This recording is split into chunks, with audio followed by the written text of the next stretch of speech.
영광의 세대 제2가 얼굴과 얼굴을 마주하다. 어느 곳을 가든 나는 주님께서 성도들에게 이같이 말씀하시는 것을 느낀다. 내가 너에게 초자연적인 방법으로 역사해도 되겠느냐? 물론 그분은 전능하신 하나님이시므로 사람들의 의존을 묻지 않고도 일할 수 있다. 그러나 인격적인 하나님은 우리의 의지를 무시하지 않으신다. 그러므로 이 시간 우리 스스로에게 던져야 할 질문은 이것이다. 하나님께서 초자연적으로 일하실 때 이를 잠잠히 받아들일 수 있겠는가? 하나님께서 자신의 참 모습을 드러내시도록 허락해 드릴 수 있겠는가? 예수님께서 말씀하셨다. 내가 하는 일을 너희도 할 수 있다. 예수님이 행하신 일은 무엇인가? 예수님은 아버지께서 하신 일을 보시고 그대로 따라 하셨다. 나는 내 아버지에게서 본 것을 말하고, 이처럼 예수님은 아버지께서 행하신 일을 본 그대로 말씀하셨다. 이 사실 하나만으로도 우리는 충분히 동기부여를 받는다. 그래서 내가 하는 일을 너희 눈으로 본 그대로 행할 수 있다는 주님의 약속을 믿을 수 있다. 또 이르시되 진실로 진실로 너에게 이르노니 하늘이 열리고 하나님의 사자들이 인자 위에 오르락 내리락 하는 것을 보리라 하시니라. 요한복음 1장 51절. 우리는 그리스도의 몸이다. 예수님께서 이 말씀을 하신 후 그분의 추종자들은 천사들이 예수님 위로 오르락 내리락 하는 것을 볼 수 있었다. 그리고 우리에게도 이러한 특권이 주어졌다. 다시 오실 또 다른 성경 구절을 보자. 이 말씀이 실제로 이루어진다고 생각하면 당신은 깜짝 놀랄 것이다. 이르되 갈릴리 사람들아 어찌하여 서서 하늘을 쳐다보느냐? 너희 가운데서 하늘로 올려지신 이 예수는 하늘로 가심을 본 그대로 오시리라 하였느니라. 사도행전 1장 11절. 당신은 이렇게 물을 것이다. 글쎄요, 도대체 어느 부분이 우리를 깜짝 놀라게 한다는 말씀입니까? 마지막 때 예수님께서 구름 타고 오신다는 사실은 이미 알고 있습니다. 예수님의 재림은 기초 교리 중에서도 기초 아닙니까? 그렇다. 하지만 당신이 말한 것은 위 구절에서 좋을 수 있는 여러 이삭 중 하나일 뿐이다. 만일 당신이 이 말씀을 좀 더 깊이 들여다본다면 더 많은 이삭을 주울 수 있을 것이다. 성경을 연구하고 초대교회 역사를 살피는 동안 나는 매우 흥미로운 사실 하나를 발견했다. 예수님은 부활하신 날 아침부터 승천하시기까지 40일 동안 자신의 부활하신 몸을 제자들에게 나타내 보이셨다. 당시 교회의 구성원의 90% 모두가 부활하신 예수님을 직접 만났다. 이를테면 예수님은 12제자에게 보이시고 이후 500명의 증인들 앞에 일시에 나타나기도 하셨던 것이다. 예수님은 많은 사람에게 자신의 부활하신 몸을 보이신 후 승천하셨다. 그리고 약속대로 언젠가 다시 오실 것이다. 이 사실이 현대를 살아가는 우리에게 어떤 의미로 다가오는가? 앞에서 언급했듯 오늘날 세계 곳곳에서 살아계신 예수님과 만난 사람의 수는 수백만에 달한다. 단 한 번도 복음을 들어보지 못한 마을 주민 전체가 일시에 예수님의 방문을 받고 구원의 길에 들어섰다는 간증도 있다. 예수님은 아직 재림하시지 않았다. 하지만 오늘날 수많은 사람이 예수님과 만나고 있다. 우리 또한 예외는 아니다. 지금 당신은 예수님을 만날 수 있다. 놀랍지 않은가? 앞에서 말한 것처럼 예수님의 재림은 여전히 미래의 일이다. 그러나 2000년 전에 승천하신 예수님은 언젠가 다시 오실 것이다.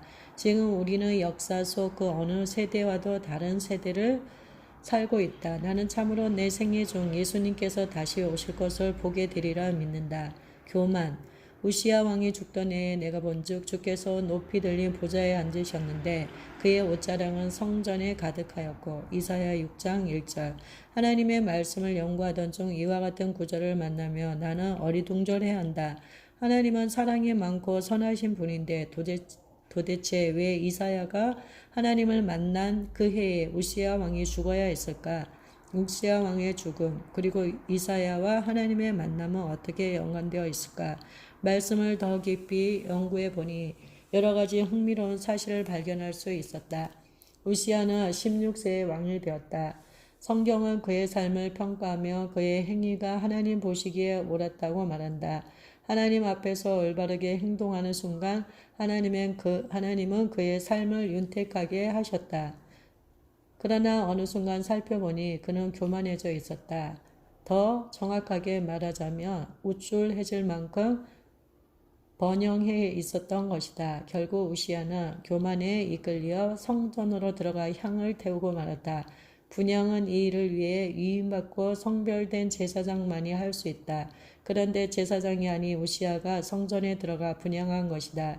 그렇게 그는 하나님의 금령을 어겼다. 제사장들이 우시야를 말렸지만 소용없었다. 제사장들의 처사는 옳았다. 그러나 우시야는 그들에게 버럭 화를 냈다. 바로 그 순간 우시야에게 나병이 생겼고 이로 인해 그는 격리된 상태에서 여생을 보내야 했다. 우시야의 삶을 되짚어 보면서 이사야 6장 1절을 다시 읽되 이번에는 이렇게 읽어보자. 우시야 왕의 교만이 죽더네.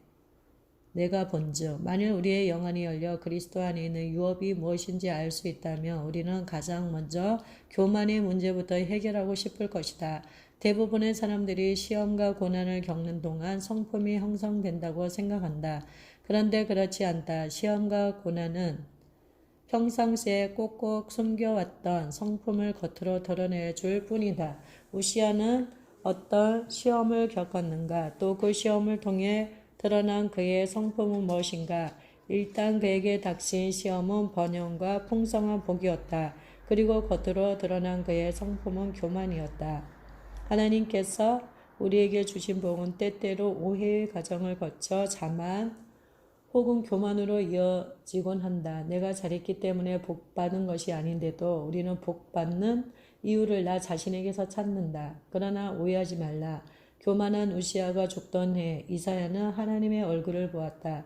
당신은 자신의 생득권이 무엇인지 아는가? 첫 언급의 법칙에 따르면 우리의 생득권은 주님의 얼굴을 보는 것이다. 그리고 생득권을 거머쥐는 첫 번째 열쇠는 열정이다. 이를 방해하는 요소는 교만, 무시, 전통, 사람의 교리 등이다. 그러므로 교만의 문제를 해결해야 주님의 얼굴을 볼 수 있다. 하나님은 애통하는 마음, 회개하는 심령을 예면하지 않으신다. 유업을 얻는 방법은 겸손이다. 겸손은 우리를 유업 없는 자로 인도한다. 씨앗을 부리는 겸손, 참된 겸손은 무엇인가? 우리는 탕자의 뷰에서 참된 겸손의 예를 찾을 수 있다. 또 이르시되 어떤 사람에게 두 아들이 있는데 그 둘째가 아버지에게 말하되 아버지여 재산 중에서 내게 돌아올 분깃을 내게 주소서 하는지라. 아버지가 그 살림을 각각 나눠 주었더니 그 며칠이 안 되어 둘째 아들이 재물을 다 모아 가지고 먼 나라에 가 거기서 허랑방탕하여 그 재산을 낭비하더니 다 없앤 후 그 나라에 크게 흉년이 들어 그가 비로소 궁핍한지라. 가서 그 나라 백성 중 한 사람에게 붙여 사니 그가 그를 들러 보내야 돼지를 치게 하였는데 그가 돼지 먹는 쥐염 열매로 배를 채우고자 하되 주는 자가 없는지라. 이에 스스로 돌이켜 이르되 내 아버지에게는 양식이 풍족한 품꾼이 얼마나 많은가. 나는 여기서 줄여 죽는구나. 내가 일어나 아버지께 가서 이르기를 아버지 내가 하늘과 아버지께 죄를 지었사오니 지금부터는 아버지의 아들이라 일컬음을 감당하지 못하겠나이다. 나를 품꾼의 하나로 보소서 하리라 하고 이에 일어나서 아버지께로 돌아가니라. 아직도 거리가 먼데 아버지가 그를 보고 측은히 여겨 달려가 목을 안고 입을 맞추니 아들이 이르되 아버지 내가 하늘과 아버지께 죄를 지었사오니 지금부터는 아버지의 아들이라 일컬음을 감당하지 못하겠나이다. 하나 아버지는 종들에게 이르되 제일 좋은 옷을 내어다가 입히고 손에 가락지를 끼우고 발에 신을 신기라. 그리고 살찐 송아지를 끌어다가 잡으라. 우리가 먹고 즐기자. 이 내 아들은 죽었다가 다시 살아났으며 내가 잃었다가 다시 얻었노라 하니 그들이 즐거워하더라. 누가복음 15장 11절에서 24절. 성숙하지 못한 둘째 아들의 삶을 한마디로 요약하며 이기심이다. 아직 아버지가 멀쩡히 살아있는데도 그는 자기 몫의 유산을 요구하였다. 생득권으로 보장된 유산이므로 기다리기만 하면 될 텐데 그는 이기심에 눈이 멀었다. 그래서 아버지를 재촉한다. 유언자가 죽어야 상속이 이루어진다. 유언자가 살아있는 동안 재산 상속은 어림없다. 그러나 탕자에게는 그 같은 제약이 별 문제가 되지 않았던 것 같아. 그는 겁도 없이 자신의 몫을 요구했다. 아니 당장 내놓으라며 아버지를 윽박질렀다. 재산 중에서 내게 돌아올 분깃을 내게 주소서. 오늘날 많은 성도들이 이 같은 태도로 하나님을 대하고 있다. 굳이 특정인을 꼽을 필요도 없다. 우리 모두가 둘째 아들처럼 내게 주소서 내게 주소서 하며 조르는데 익숙하니 말이다. 그야말로 성숙함과는 거리가 먼 모습이다. 이 장면에서 우리를 놀라게 하는 것은 아버지의 반응이다. 지금 재산을 상속해주면 둘째 아들에게 어떤 일이 닥칠지 뻔히 알면서도 아버지는 이같이 말한다. 얘야, 여기 내 몫의 유산이 있다. 가지고 가거라. 이렇게 말하며 아들을 떠나보내는 아버지의 마음은 갈기갈기 찢어졌을 것이다. 아들의 무모한 요구와 뻔뻔한 태도 때문이 아니다. 앞으로 이 아들에게 일어날 일을 훤히 꿰고 있었기 때문이다. 그래서 아버지는 슬퍼했다.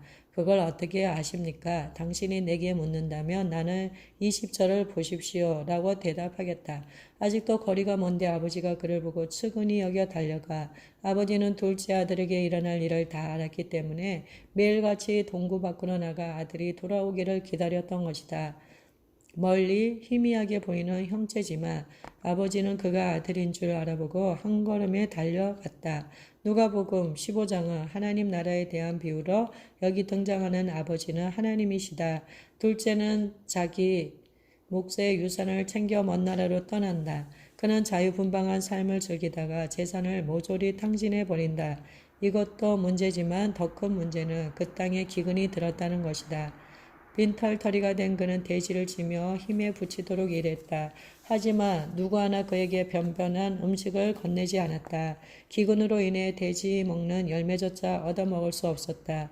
지금도 이 원리는 변하지 않았다. 뿌리지 않으면 거둘 수 없다. 하나님은 당신에게 귀한 선물을 주셨다. 그러나 그것을 흥청망청 쓰라고 주신 줄 아는가? 아니다.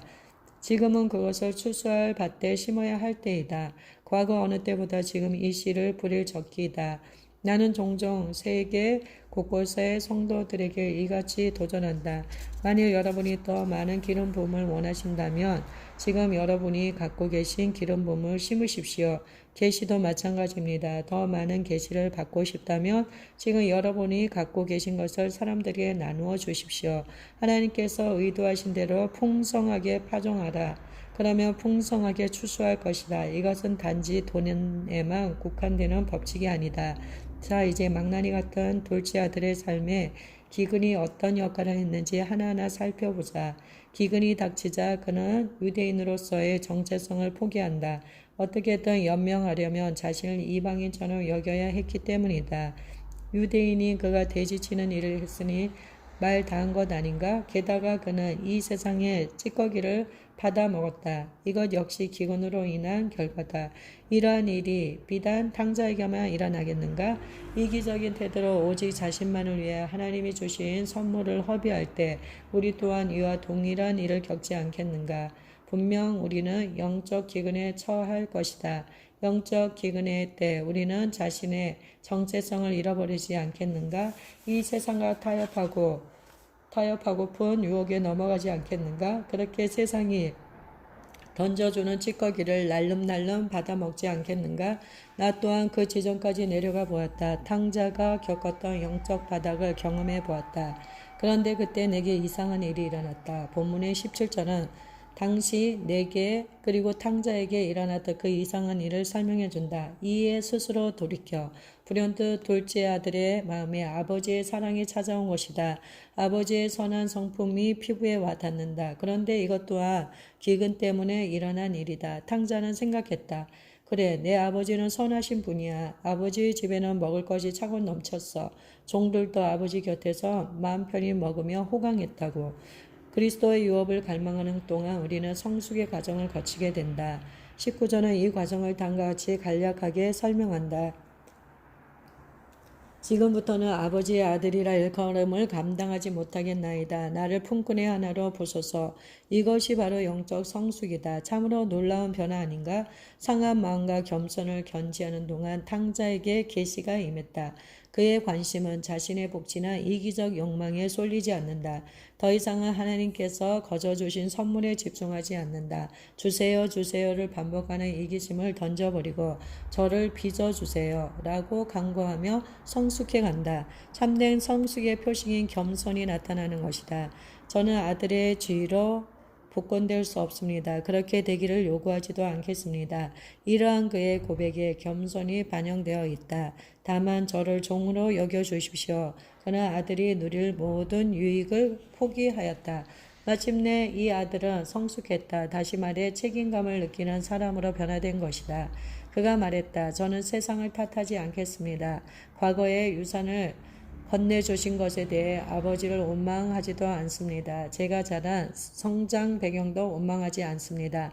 저를 이 돼지우리에 가둔 것은 다른 사람이 아닌 저 자신입니다. 이처럼 그는 겸손한 마음, 회개하는 심령으로 아버지의 품에 안겼다. 아버지의 열정. 이제 아버지의 마음을 들여다보자. 말씀에 그려진 아버지의 모습에 그의 마음이 잘 묘사되어 있다. 아직도 거리가 먼데 아버지가 그를 보고 측은히 여겨 달려가. 아버지는 멀리서 아들을 알아보고 달려가 품에 안는다. 그리고 아들을 품에 안은 채 이같이 말한다. 사랑한다 아들아. 그래 여기가 내 집이다. 아들은 아버지에게 무언가를 말하려 한다. 오랫동안 신중하게 생각하며 내린 결정을 알리려는 것이다. 더 이상 저를 아버지의 아들로 여기지 말아 주십. 하지만 아버지는 아들의 말을 중간에서 끊어버린다. 아니. 들을 생각조차 없는 것 같다. 그리고는 큰 소리로 종들을 불러 말한다. 얘들아, 내 아들에게 최상의 예복을 가져다 주어라. 미성숙한 인격, 세상을 향해 뒷걸음질친 신앙. 그렇게 어둠에 빠져 있던 아들이 정신을 차렸다. 그는 제게 주세요 보다 저를 빚으소서가 훨씬 중요하다는 사실을 알았다. 이후 그는 자신이 저지른 일에 책임을 지겠노라 다짐하며 아버지께로 돌아간다. 책임을 지려는 태도는 참된 성숙의 표식이다. 그런데 아버지는 누구도 예상치 못한 일을 한다. 그 아들에게 최상의 예복을 입혀준 것이다.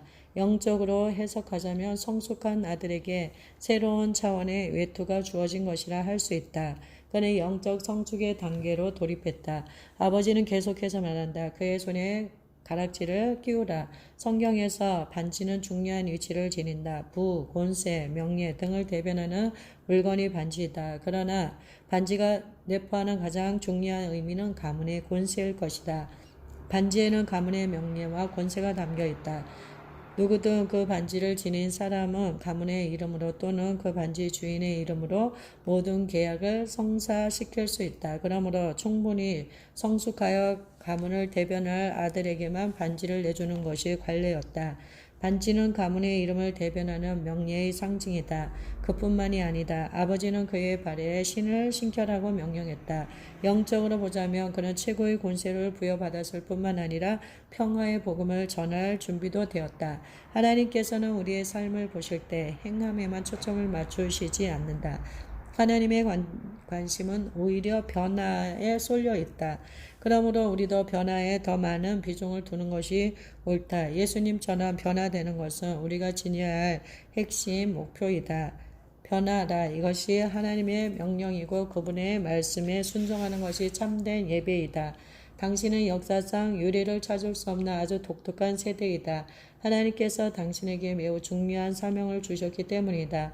당신의 부르심이자 생특권이기도 한 그 사명은 하나님과 얼굴을 마주하는 것이다. 시력. 우리가 잠시 받는 환난에 경한 것이 지극히 크고 영원한 영광에 중한 것을 우리에게 이루게 함이니 우리가 주목하는 것은 보이는 것이 아니요 보이지 않는 것이니 보이는 것은 잠깐이요 보이지 않는 것은 영원함이라. 고린도후서 4장 17절에서 18절. 성경은 우리에게 보이지 않는 것들을 바라보라고 힘주어 말한다. 이것은 논리적으로는 말도 안 되는 소리다. 어떻게 보이지 않는 것을 볼 수 있단 말인가? 여기는 한 가지 원칙이 있다. 열린 하늘 아래에서 걷고 느끼고 살아가길 원하는가? 그렇다면 시력부터 개발하라. 죄인은 영광을 보는데 큰 제약을 받는다. 그러나 구원받은 사람은 예수 그리스도의 보혈을 통해 영광의 영역을 마음껏 들여다볼 수 있다. 그뿐만이 아니다. 구원받은 사람은 하늘의 영광이 자신의 삶에 부여하는 모든 혜택을 누릴 수 있다. 당신은 볼 수 있다. 첫 언급의 법칙을 기억하는가? 성경에 맨 처음 언급된 내용이 해석의 틀을 이룬다는 법칙만이다. 이후 비슷하거나 동일한 내용이 성경에 등장할 때 우리는 그 틀을 가지고 해석해야 한다. 첫 언급의 법칙에 따라 성도들은 자신의 하나님의 성전이며 천국의 문임을 깨달아야 한다. 이러한 계시를 온전히 깨닫기 위해 또 그 계시에 내포된 가능성을 체험하기 위해 우리는 영의 세계를 들여다볼 줄 알아야 한다. 그래서 시력을 개발해야 하는 것이다. 진정한 시력, 육체의 맹함보다 영적 맹함이 사람을 훨씬 더 무력하게 만든다. 왜 그런가? 이 세상은 그림자일 뿐이고 연기가 실체이기 때문이다. 우리의 몸이 존재하는 자연계는 연기를 반영하는 그림자이다. 즉 지금 우리의 육체는 그림자 안에서 살아가고 있다. 성경은 당신과 내가 천국에서 그리스도와 함께 앉아 있다고 말한다. 그동안 우리는 신체 감각을 과용해왔다. 그 결과 오감에만 의존하여 이 세상을 이해한다. 이처럼 육체의 감각은 과도하게 활용하면서도 영적 감각 개발에는 무척 게을렀다. 그 결과 우리의 영감은 크게 손상을 입었다. 이러한 상황이 더 안타까운 까닭은 진정 우리가 신경 써야 할 것들이 영계 안에 있기 때문이다. 우리는 자연인으로 거듭난 것이 아니라 영적인 사람으로 거듭났다. 따라서 영적인 영역에서 성장하지 못하고 영적 능력을 제대로 발휘하지 못하면 우리는 영적인 것들에 미온적인 태도로 반응하게 된다. 만일 우리의 상황이 이렇다면 본질상 우리는 영적 장애를 안고 태어난 사람과 같은 것이다. 우리는 영적으로 눈멀고 귀먹은 영적 장애인이다. 당신은 예배나 집회 중 기름 부음을 느끼거나 감지하는가? 어떻게 감지하는가? 당신의 영적 감각이 기름 부음에 연결되기 때문에 기름 부음의 임지를 분별하는 것이다. 이를테면 당신은 예배 중 무언가를 감지하고 그 순간 당신의 감각은 그 무언가에 연결된다. 그래서 기름 부음을 느끼는 것이다. 이와 같은 방식으로 우리의 시각, 후각, 청각, 촉각, 미각이 영계에 연결된다. 그런데 영계에 연결되는 또 다른 방법이 있다. 그것에 대해서는 이 장의 후반부에서 보다 자세히 다룰 것이다. 우리는 영적 감각을 활용할 줄 알아야 한다. 이러한 활용법을 배우는 것은 매우 중요한 일이며 우리의 의무이기도 하다. 예수님께서 말씀하셨다. 진실로 진실로 내게 이르노니 사람이 거듭나지 아니하며 하나님 나라를 볼 수 없느니라. 성도들 대부분은 논리적으로 또 이성적으로 이해하지 못하는 말씀을 상징이나 신비로 처리해버리는 경향이 짙다. 말씀에 담긴 참뜻을 이해하기 위해 성경을 붙들고 진지하게 연구하기보다는 그러한 내용들을 신화적 모호함으로 치부하든지 역사적 과거 시제로 묶어두는 편이 보다 쉽고 안전하다고 생각하는 것이다. 그러나 이것은 매우 잘못된 일이다. 앞의 구절에서 예수님은 보다라는 동사를 사용하셨는데 그 뜻은 문자 그대로 보다 눈으로 본다이다. 예수님은 육안으로 하나님 나라를 볼 수 있다고 말씀하신 것이다. 그러므로 거듭난 사람은 누구나 하나님 나라를 볼 수 있다. 우리는 이 땅 위에 하나님 나라가 작동한다는 사실을 인정한다. 일례로 예수님을 영접한 사람의 외모가 확연히 달라지는 것을 종종 목격하곤 하는데 이는 영계와의 교류를 통한 내면의 변화가 외모의 변화로 나타나기 때문이다. 이러한 일들을 목격할 때 당신은 하나님 나라가 자연계에서 작동한다는 사실을 깨달을 수 있다. 그렇다. 영계에서 일어난 일은 자연계에 영향을 미치기 마련이다. 거듭난 사람은 어둠의 왕국에서 빛의 왕국으로 이동한다. 이러한 영적 변화는 곧 외적 변화로 이어질 것이다. 보다라는 뜻의 헬라어는 에이도이고 그 의미는 문자적으로나 비유적으로 보다이다. 전반적으로 크리스천들은 비유적 의미로 이 동사를 이해해왔다. 그렇게 이해하여 받아들이기 쉽고 마음도 편하기 때문이다. 하지만 이 단어의 의미가 눈으로 보다를 간과해서는 안 된다. 엠마오, 누가복음 24장에서 우리는 예수님의 두 제자가 셋째 날 아침 일찍 엠마오로 걸어가는 모습을 보게 된다. 그날에 그들 중 둘이 예루살렘에서 25리 되는 엠마오라는 마을로 가면서 두 제자의 목적지는 엠마오이다. 그들이 이동하는 날은 셋째 날이고 때는 이른 아침이었다. 이것은 예언적인 그림으로 우리에게 무언가를 확실히 말해주고 있다. 엠마오의 뜻은 일출부터 일몰까지 뜨겁다이다. 우리에게도 목적지가 있다. 하나님은 구체적인 장소인 엠마오로 우리를 부르신다.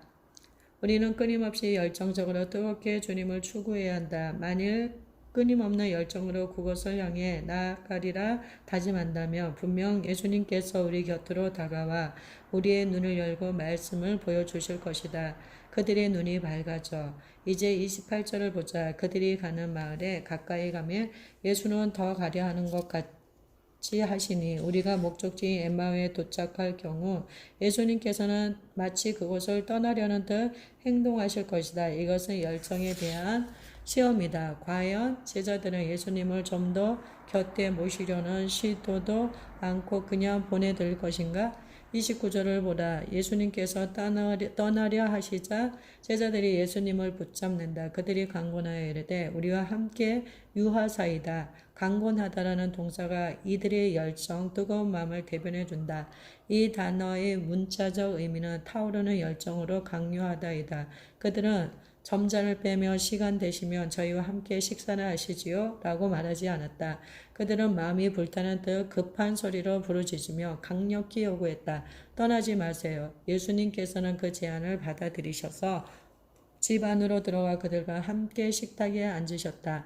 이후 떡을 떼어 축복하고 감사 기도를 드렸을 때 마침내 제자들의 눈이 열렸다. 그들의 눈이 밝아져 그인 줄 알아보았더니 그들은 주님을 알아보았다. 그들의 눈이 열린 이유는 무엇인가? 자신들의 목적지인 엠마오에 도착했기 때문이다. 끊임없이 뜨거운 열정 말이다.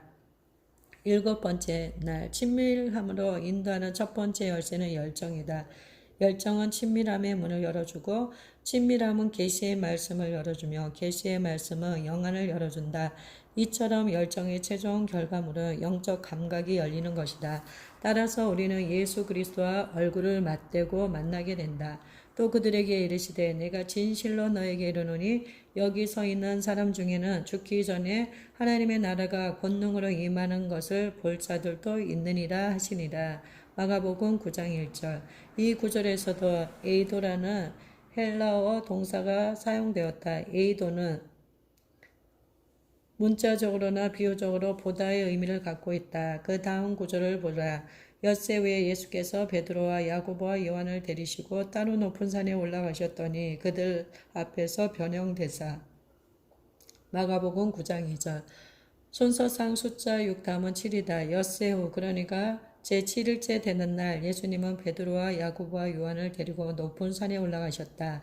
그리고 거기서 예수님의 모습이 변화되었다. 나는 이전에 쓴 채 7째 날의 예언적 약속에서 이 주제를 보다 상세하게 다루었는데 여기에서 그 내용을 간단하게 언급하고자 한다. 사랑하는 자들아 죽게나 하루가 천년 같고 천년이 하루 같다는 이 한 가지를 잊지 말라. 베드로 후서 3장 8절. 예수님 시대부터 지난 20세기까지 2000여년의 시간이 지났다. 그리고 아담으로부터 예수님의 시대까지 인류는 4000년 정도의 시간을 지나왔다. 그러므로 아담부터 지난 세기까지 역산하며 총 6000년이 걸린 셈이다. 하지만 앞의 말씀대로 하나님의 입장에서 보면 6일이 지난 것이다. 그렇다면 지금 우리가 살아가는 시대는 제7이 이른 아침 정도일 것이다. 6일 후 그러니까 7일째 되던 날 예수님은 베드로와 야고보와 요한에게 하나님 나라를 계시해 주셨다. 그들은 전에 경험해 보지 못한 방법, 전에는 생각지도 못한 방법으로 하나님 나라를 보았고 체험했다. 그들의 두 눈은 활짝 열렸다. 시간의 장막 너머 영혼의 영역에서 예수님과 모세 그리고 엘리야가 서로 얼굴을 마주한 채 대화하는 것을 목격한 것이다. 다시 한번 말하자면 예수님께서 이들을 그 산으로 데려가신 날은 제7일이었다. 이 사실을 기억하기 바란다. 6일이 지나고 7일째 되던 날 그들은 그 산에서 특이한 체험을 했다. 우리는 어떤가? 지금 우리 역시 예언적으로 보며 7번째 날을 살아가고 있지 않은가? 요한복음 14장 12절에서 예수님은 자신이 하시는 일을 우리 또한 하게 될 것이라고 말씀하셨다. 그 여러 가지 일 중 예수님께서 꾸준히 하셨을 법한 한 가지는 군중을 떠나 홀로 산으로 또 광야로 나아가 아버지 하나님과 독대한 것이리라. 예수님이 새 제자를 초청하여 목격하게 하신 변화산 대화는 어쩌면 예수님과 하늘 아버지께서 대화하시던 방법이 아니었을까? 이것이 사실이라면 우리 또한 고립된 장소로 나가 주님과 독대하며 기도해야 하지 않을까? 예수님처럼 우리도 하나님과 얼굴을 마주하고 대화해야 하지 않을까? 하지만 우리는 안타깝게도 기도를 종교적 언어의 말잔치로 만들어 버렸다. 본래 기도 시간은 하늘 아버지와 얼굴을 마주하고 교제하는 시간인데 말이다. 예수님께서 군중을 피해 혼자 계실 곳을 찾아가 기도하신 장면이 성경 곳곳에 나온다. 예수님은 하늘 아버지와 독대하시기 위해 사람들을 떠나 산이나 광야로 나아가곤 하셨다. 이스라엘에는 예수님의 기도에 대한 구전이 전해지는데 여기서 잠시 소개하려 한다. 구전되어 온 이야기이므로 그것의 진실성을 증명할 수도 없고 그 이야기가 거짓이라 하거할 수도 없다. 하지만 잠시 살펴보고 넘어가는 것이 좋을 것 같다. 예수님께서는 매일 밤 무리를 떠나 아버지와 독대하셨다고 한다. 자리에 앉아 아버지와 얼굴을 마주한 채 그날 자신이 행한 일을 말씀드리는 것으로 대화의 문을 여셨다. 하루 일과를 마무리하면 그날의 일과를 하늘 아버지와 함께 되짚어 보신 것이다. 이렇게 예수님의 일정 보고가 끝나면 아버지께서는 다음날 예수님이 해야 할 일을 말씀해 주시고 또 보여주셨다고 한다. 어디를 가서 누구를 만나야 할지 또 그들과의 만남 중 어떤 일이 일어날지 세세하게 알려주셨다는 것이다. 이것이 구전되는 이야기의 핵심이다. 이 이야기가 사실인지 아니면 그저 각색한 이야기일 뿐인지 나로서는 알 방법이 없다. 그러나 분명 예수님은 이렇게 말씀하셨다. 나는 오직 아버지께서 하시는 일을 본 그대로 행할 뿐이다. 요한복음 5장 19절을 보라. 내가 진실로 너희에게 이르노니 아들이 아버지께서 하시는 일을 보지 않고서는 아무것도 스스로 할 수 없나니 아버지께서 행하시는 그것을 아들도 그와 같이 행하느니라. 어쨌든 이 이야기는 하나님 나라를 보는 것이 우리의 생득권임을 여실히 알려준다. 하나님께서 예레미야 선지자에게 말씀하셨다. 너는 내게 부르짖으라. 내가 내게 응답하겠고 내가 알지 못하는 크고 은밀한 일을 내게 보이리라. 예레미야 33장 3절. 성경의 기록과 같이 성령께서는 모든 진리 가운데로 우리를 인도하시며 장차 일어날 일을 알려주실 것이다. 우리는 하나님 나라를 볼 수 있다. 성숙한 아들은 아버지와 동행한다. 만일 예수님이 우리가 따라야 할 성숙의 모델이라면 우리는 변화산 대화가 우리에게도 가능할지의 여부를 타진하느라 애쓰며 쓸데없이 고민할 필요가 없다. 예수님이 보여주신 대로 행하면 되기 때문이다. 주님의 말씀을 신뢰하라. 그분의 말씀은 진리이다.